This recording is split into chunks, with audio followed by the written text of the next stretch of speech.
Right, welcome to Coffee Chat with Jen. I am so happy you're here. My name is Jen, and I am a physical therapist turned life coach after battling burnout and overwhelm for 20 plus years in healthcare. Life coaching was a pivotal part of my transformation, so much so that I became a certified life coach. And as a life coach now, I have the tools and the skills and the experience to really help you overcome those patterns in your life that may be holding you back, whether that's overthinking, people pleasing, procrastination, and really get you back on your priority list and really get you moving forward to that life you've always dreamt of and being the woman you've always wanted to be. So I'm glad you're here today because we're going to talk about friendships in midlife. Because I don't know about you, but as I've been getting closer and closer to midlife, depending on what you consider that, making friends at 50, which is my age right now, has become so much harder. And finding those authentic, genuine people that you really want to connect with has been so much harder. And then keeping friends is so much harder because, let's be honest, our life is bananas and crazy with juggling careers and kids and aging parents and all of the things, managing a household and all those things. It can be really hard to fit in friendships, but what I'm here to tell you is that they're really important to your self-care. They're really important to your well-being. So let's dive in, right? This is actually a topic that was suggested in my free group, and it's also something that I always help my clients with. When I get on discovery calls or calm your chaos sessions with potential clients, one of the biggest things they talk about is how lonely they feel, how isolated they feel, how they feel like they're the only woman going through everything that they're going through. And part of what I do in my mastermind is I've really cultivated this community where these women feel empowered, they feel loved, they feel community, they feel the togetherness, and they know that they're not going through this craziness of life alone, right? So I talk about this a lot with my clients. I talk a lot about this in those free calm your chaos sessions as well. And it's just such an important topic that I wanted to go live here about it. So navigating the terrains of friendship in midlife can be fulfilling, but it also can be very complex, right? At this like I said, at this stage of life, you're probably seeking connections that kind of resonate with the season of life you're in that we just talked about. Possibly you're working on yourself and working towards more fulfillment. So qualities in friendship like empathy and authenticity and mutual growth are important, right? So let's dive into some ways to really kind of build those friendships. Number one, I want you to embrace vulnerability. And this is something that I am really working with my mastermind crew with right now because there's a lot of fear around being vulnerable.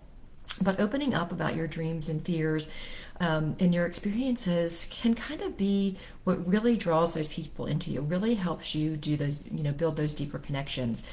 It's kind of sharing our stories where we find the soul sisterhoods that we're looking for, spaces where our inner mean girl has no power, right? That bully brain that you have, she has no power when you start getting vulnerable and start sharing with other people to build those deeper relationships. And your vulnerability actually becomes your strength. Now, I'm not telling you to go out and like word vomit all of your traumas and everything the first time you meet somebody, but just start sharing some stories or just start sharing some things that are concerning to you, that you are struggling with, because I'm sure that the other woman on the other side of the conversation is feeling the same way. Number two, I really want you to prioritize quality time over quantity time. So like one of my goals for this year is that I have monthly girl dates, right? I know that I can't, at this season of life, as busy as I am, I can't do them weekly as much as I would like to. So I do them monthly, but I really make sure that I'm connecting with people that fill my cup, right? So midlife is a testament to the beauty of kind of like figuring out what those life essentials are, right? And friendship can be one of those, but I don't want you to be so busy with friends that you also lose track of the things that are important to you, like quality time and quiet time and those sorts of things. But fostering those meaningful relationships that encourage mutual growth rather than spreading yourself too thin, that's what I want for you. And remember, we are better together, but only when our connections are genuine and rooted in mutual respect and understanding. Number three, cultivate those shared interests. So whether it's a love for nature or pickleball or creativity or personal development, those shared interests kind of lay the foundation for the friendships, and it gives you something to automatically connect with. So consider joining groups, local groups, in-person groups, online groups.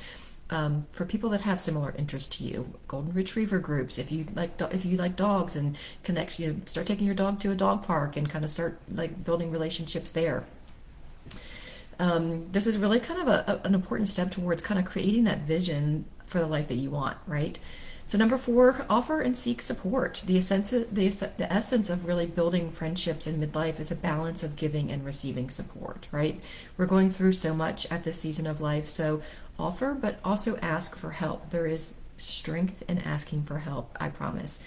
Be there for your friends in need, but also allow yourself to lean on them. This mutual exchange really fosters a sense of belonging and strengthens the bond of friendships. Along the way, just tip number 5 is set healthy boundaries. Boundaries are really vital in any relationship, especially in friendships formed in midlife.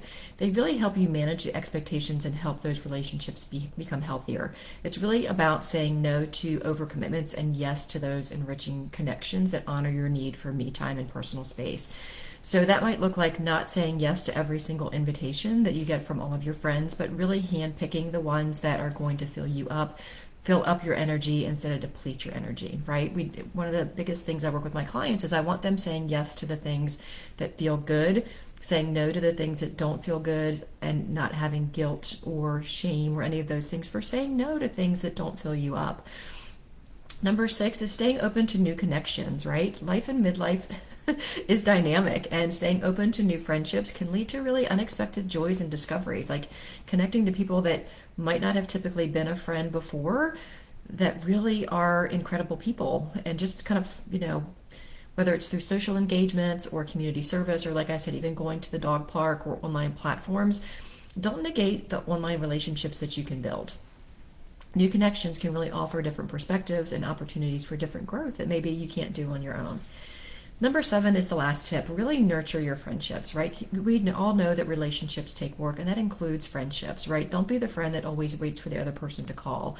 Don't be the friend who is always waiting for the other person to make the plans. Really work on this friendship together. Make sure that it's like a 50-50 balance, right? Like any aspect of life, friendships require care and effort, right? Regular check-ins, sharing experiences, celebrating milestones together can really keep that bond strong.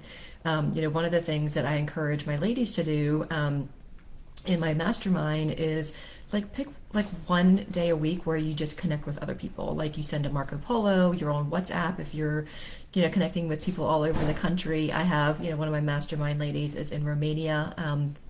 She's a military spouse and retired military nurse. And she really wants to start connecting again to the people that she's connected with in the US. So she started sending them little snippets on Marco Polo so that they're video and seeing each other. And she's really loving reconnecting with people. So make it part of your routine, like on your commute home from work. Maybe that's your phone time. Obviously, use some AirPods and make sure you're doing it safely. Or at your lunchtime when you're taking a walk and getting outside and getting some fresh air, do a 15-minute phone conversation with a friend you're trying to reconnect with or build that relationship with. But creating healthy habits with your friendships, such as honesty, regular communication, and shared experiences, is really important. The last tip is I just thought of this, is do things that you love, right? So kind of partner things up that's important for both of you. Like if you're both on a wellness journey, then maybe do a yoga class together, maybe play pickleball or join a pickleball group, play tennis together, go for walks together, schedule to do a hike once a month with some people and get those friends together. But do something that's in alignment with where you want to go in life as well, and bring your friends along. So you're kind of killing two birds with one stone, right? You're getting your nature time or your workout time in and building that friendship. So just remember, fostering friendships as a woman in midlife, remember it's about quality, mutual respect, and the joy of the shared journey, right? Your friendships can be a powerful source of comfort, inspiration, and empowerment because, let's be honest, this season of life can be very challenging as we're navigating teenage years, college years, possibly empty nest, aging parents, ill parents, our career, all of those things. And these friendships can really be a sense of a way to get through that with more ease and grace, providing you more coping strategies. So I hope that was helpful. I know that so many of the women in my free group wanted this topic about friendships, that it was so important. So if this was meaningful to you and you want to continue to work on becoming the woman you've always wanted to be, the one who has her life together, the woman who has a great self-care routine, the woman who's on her priority list, the one who your friends are saying, wow, she really has her stuff together, I want to be more like her. You deserve to be that woman. You deserve to be the woman that you've dreamt about as a little girl, right? I encourage you to schedule a free Calm Your Chaos session with me. It's a phone call where we're just going to connect and go over things like what I did in this live training and really kind of see where you're struggling in life and how I can help. I promise there's no high pressure sales call going on here. It's truly a free session for us to connect and give you clarity on your next steps in life. So if you're interested in that, wherever you're watching this replay, just comment or reply to me, call, and I will make sure that it happens. Thank you so much, and I hope you have an incredible day. Keep in mind that I do these lives every single week at 10:30 a.m. Eastern Standard Time in my private wellness and well-being group on Facebook and on my Instagram page here. Thank you so much.